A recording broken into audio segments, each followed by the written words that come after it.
Happy New Year! As we step into 2026, I don't think the biggest lesson from the previous year was about algorithms, platforms, or even AI. I think 2025 revealed something even deeper: who people trust, why they trust them, and how quickly that trust can collapse. My name is Kenny Ribeiro, and before we go into what brands, founders, influencers, professionals are going to do in 2026, let's take a look back at what 2025 exposed across politics, culture, business, work, and expertise. Let's dive in. Let's start with politics because politics often reveals shifts in influence even before the brand world catches up. In 2025, we saw political relevance move further away from like formal authority and closer to narrative ownership, community mobilization. Let's take one of my favorite political figures from 2025, which is the New York mayor. What stood out for me wasn't just policy, it was storytelling.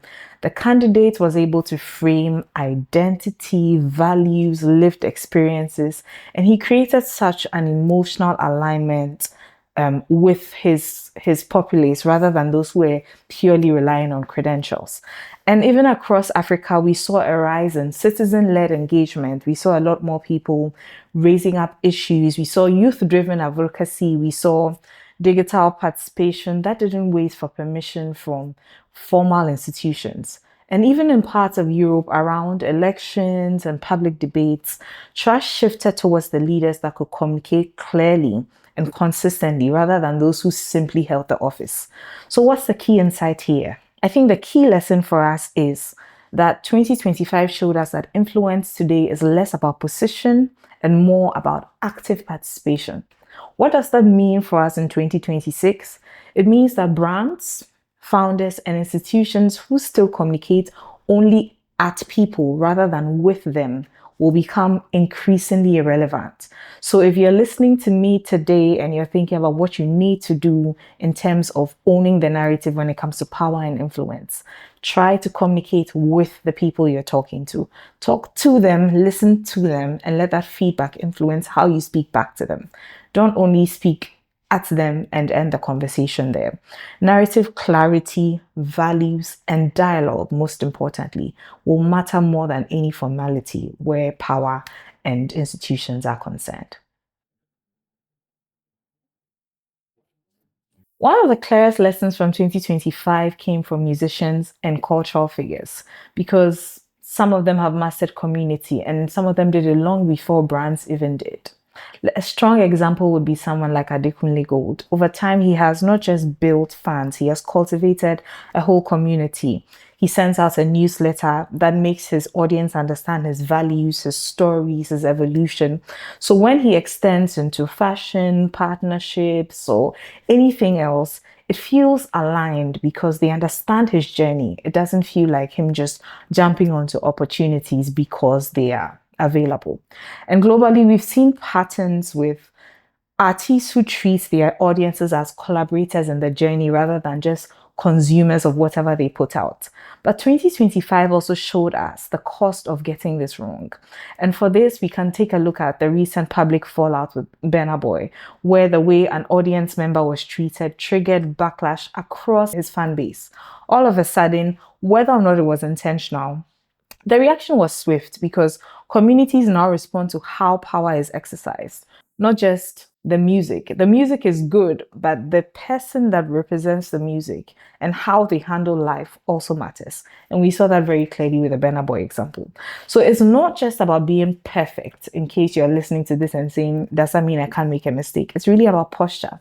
Because even after that mistake, how the backlash was handled told a very important story about the kind of brand that Burna Boy is building for himself. So 2025 made it clear that communities remember how they are treated. If you treat them well, they will treat you well. Support is no longer passive and neither is withdrawal. If you do the wrong thing, your audience may withdraw because they would feel as though they are being taken for granted. What does that mean for 2026? It means that if you are a brand or public figure who has an audience, you must not see them as disposable. If you do, you will lose trust quickly. The people who see their community as members will build loyalty that compounds even when there's a crisis. People will vouch for you, they will explain for you because they feel part of the journey, they feel part of that story. And that's something we can definitely take away for 2026.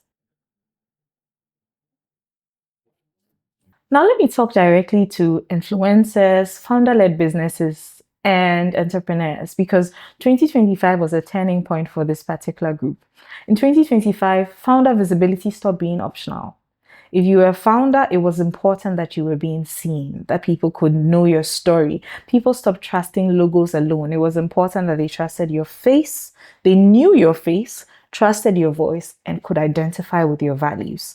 In the US, we saw founders like Brian Chesky of Airbnb lean into founder led communication, explaining decisions, cultural shifts, long term thinking for their brand.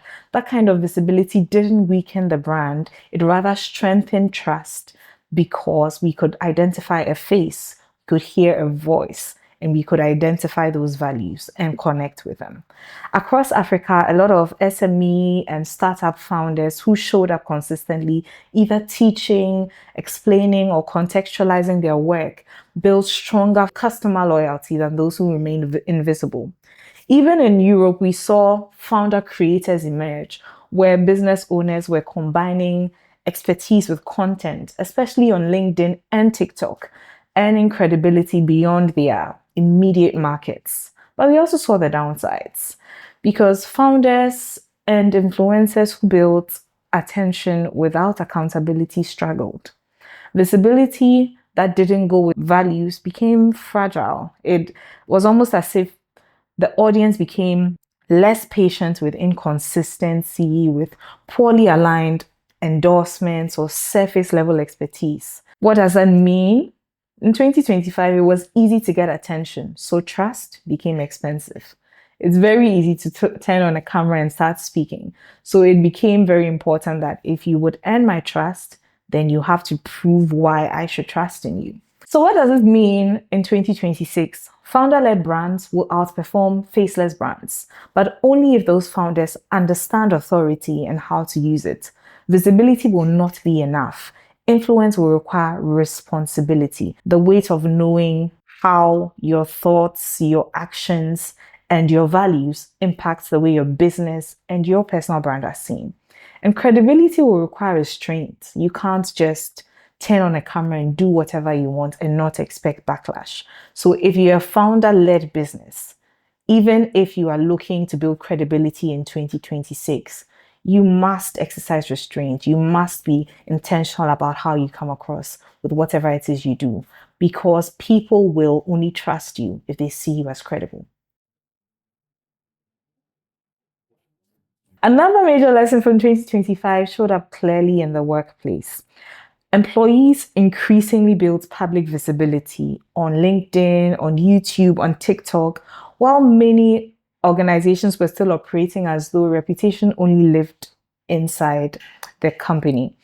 And I can see that a lot of people struggled, a lot of companies struggled with dealing with that because in the US and Europe, professionals who shared insights, documented their thinking, and built thought leadership gained leverage, sometimes even faster than a traditional career path would allow them to.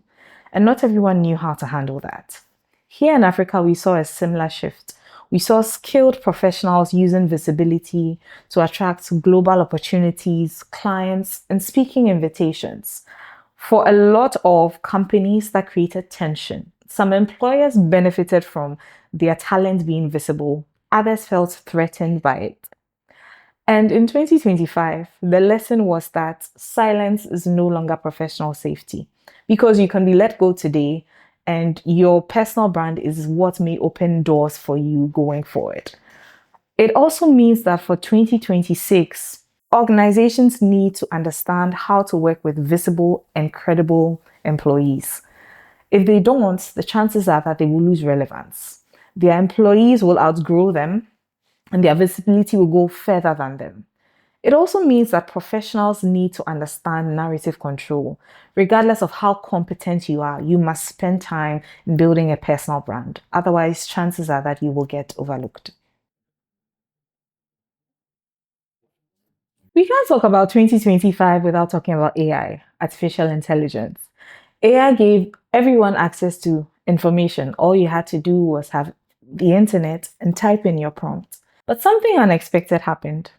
People became more skeptical, not more convinced. When everyone can sound like an expert with just the right prompt, audiences start to ask a very important question. Why should I trust you? Rather than, just ask AI. Or how do I know that AI didn't tell you what it is you're telling me? In the US and in Europe, we saw a renewed respect for experts who could interpret things that were happening and not just explain. And here in Africa, consultants, educators, and professionals with lived context stood out more than the generic voices. So it was not just enough to have expertise, it was important to use that expertise to give context to the situations that Africans were experiencing. What does that mean? What was the lesson from 2025? It meant that because information was abundant, judgment was rare, and people held that judgment until you had earned their trust. What does that mean for us in 2026? If you're an expert-led brand, you will outperform people who are only building brands based on personality. Authenticity will not be the only thing that buys you credibility. You would need depth, you need perspective, and you need experience. Those things are rewarded more because I can get anything by asking AI the right questions. But those lived experiences, those, should I say, you would only know if you have walked in my shoes expertise is what will give you that extra edge as an expert in your field. One paradox of 2025 was that we consumed content more than ever before, but we felt less and less satisfied. Educational content performed strongly across TikTok, Instagram, and LinkedIn, not because people were bored, but because we were trying to solve real problems. It was no longer enough to just dance. People wanted to get context into the things that they were dealing with, whether it was in finances, whether it was in parenting, whether it was in love, whatever it was, or even the job market. Educating people in content across those formats seemed to perform well because people were hungry for education. But at the same time, AI generated content increased volume and actually reduced emotional connection. And so, unfortunately, the lesson was that people no longer just want content, they want clarity and connection. So, what does that mean for 2026? It means that we will see a stronger pull towards in person experiences, live sessions, smaller, trusted communities where people can interact and solve problems or connect based on their interests, kind of like before the internet happened. And the brands that will succeed are the ones that are able to combine digital education with human proximity. They will command premium trust from their audiences. So, if I was to summarize what 2025 revealed about power, brands, and influence, and what 2026 will demand, it will be this: clarity over noise, community over customers, authority over access, responsibility over reach, and connection over constant output. 2025 is gone and 2026 is here. This year will not reward everyone who shows up. It will reward those who understand why they are showing up and who they are building it with, and factor that into how they show up with their content. If you found this useful, my name is Kenny Ribeiro, and there are many other videos here on this platform that will give you the insights you need. I'll see you in the next one.